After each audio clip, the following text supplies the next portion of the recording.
इस वीडियो में हम राजा मानधाता के बारे में जानकारी प्राप्त करेंगे। असर एजुकेशन पर आप सभी का स्वागत है। जय श्री कृष्ण। मानधाता इक्ष्वाकु वंशी राजा थे जो अयोध्या पर राज्य करते थे।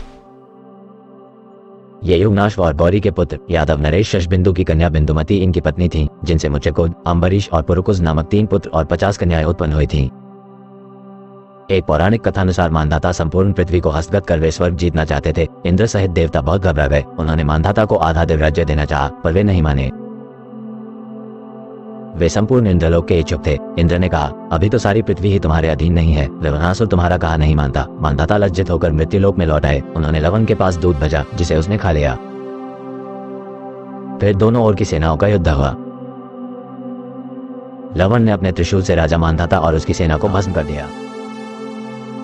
मानधाता का विवाह शशबिंदु की पुत्री बिंदुमती से, जिसे चैत्ररथी भी कहते थे, से हुआ था, जिसके गर्भ से इसे पुरुकुज, अम्बरीश और मुचकुंद नामक 3 पुत्र और 50 कन्याएं हुई। कन्याओं का विवाह सौभरी ऋषि से हुआ था। उन लोगों के लिए इसने बिल्लौर के महल बनवा दिए थे तथा अन्य सब प्रकार के प्रसाधन की भी व्यवस्था कर दी थी और अपने योग बल से कुछ दिनों सबके साथ रहते भी थे। उन सबके 150 बच्चे थे।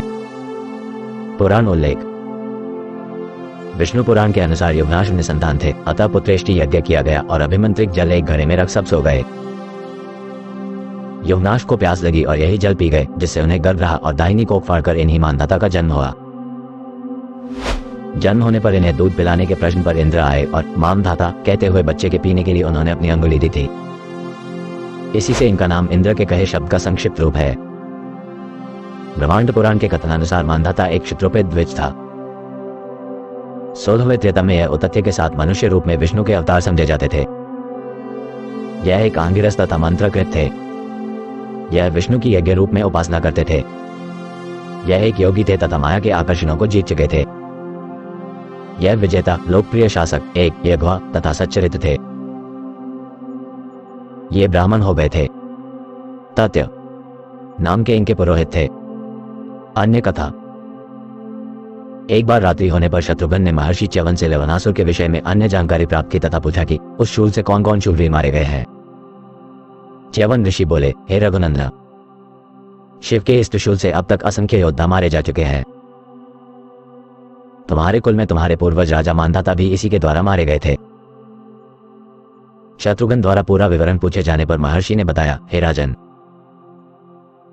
पूर्व काल में महाराजा युगनाश के पुत्र महाबली मानधाता ने स्वर्ग विजय की इच्छा से देवराज इंद्र को युद्ध के लिए ललकारा।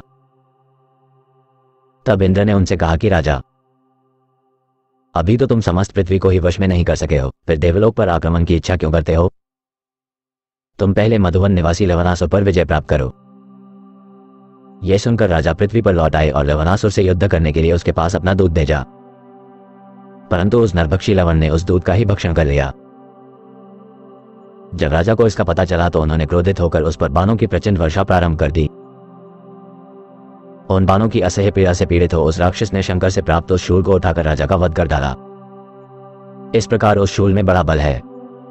हे रघुकुल श्रेष्ठ, मानधाता को इस शूल के विषय में कोई जानकारी नहीं थी, अतः वे धोखे में मारे गए। परंतु तुम निस्संदेह ही उस राक्षस को मारने में सफल हो गए। एक अन्य मान्यता अनुसार राजा युगनाश के कोई पुत्र नहीं था। वे इक्ष्वाकु वंश के राजा थे। युगनाश ने प्रचुर दक्षिणा वाले यज्ञों का अनुष्ठान किया। संतान के अभाव से संतप्त वे वन में रहकर भगवत चिंतन करने लगे। एक बार वे शिकार खेलते हुए चल रहे थे। उस रात वे भूखे प्यासे पानी की खोज में च्यवन के आश्रम में पहुंचे। च्यवन उन्हीं की संतानोत्पत्ति के लिए घोर तपस्या से इष्ट कर मंत्रपूत जल का एक कलश रखकर सो गए थे। सब ऋषि मुनि रात के देर तक जागने के कारण इतने थक कर सोए थे कि राजा के बार बार पुकारने पर भी किसी की नींद नहीं खुली। जब च्यवन की नींद खुली तब तक राजा युगनाश कलश का अधिकांश जल पीकर शेष पृथ्वी पर बहा चुके थे। मुनि ने जाना तो राजा से कहा कि अब उन्हीं की कोख से बालक जन्म लेगा। 100 वर्ष उपरांत अश्विनी कुमारों ने राजा की बाई कोख फाड़कर बालक को निकाला। देवताओं के ये पूछने पर कि अब बालक क्या पिएगा, इंद्र ने अपनी तर्जनी अंगुली उसे चुसाते हुए कहा, मामयम धाता, यह मुझे ही पिएगा। इसी से बालक का नाम मानधाता पड़ा। अंगुली पीते पीते वह 13 बिता बढ़ गया। बालक ने चिंतन मात्र से धनुर्वेद सहित समस्त वेदों का ज्ञान प्राप्त कर लिया। इंद्र ने उसका राज्याभिषेक किया। मानधाता ने धर्म से तीनों लोगों को नाप लिया। 12 वर्ष की अनावृष्टि के समय इंद्र के देखते देखते मानधाता ने स्वयं पानी की वर्षा की थी।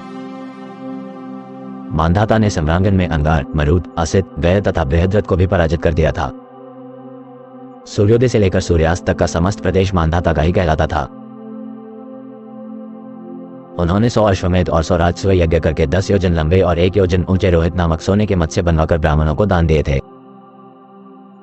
दीर्घकाल तक धर्मपूर्वक राज्य करने के उपरांत मांधाता ने विष्णु के दर्शनों के निमित्त तपस्या की।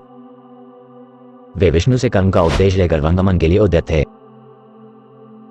विष्णु ने इंद्र का रूप धारण करके उन्हें दर्शन दिए तथा क्षत्रियोचित कर्म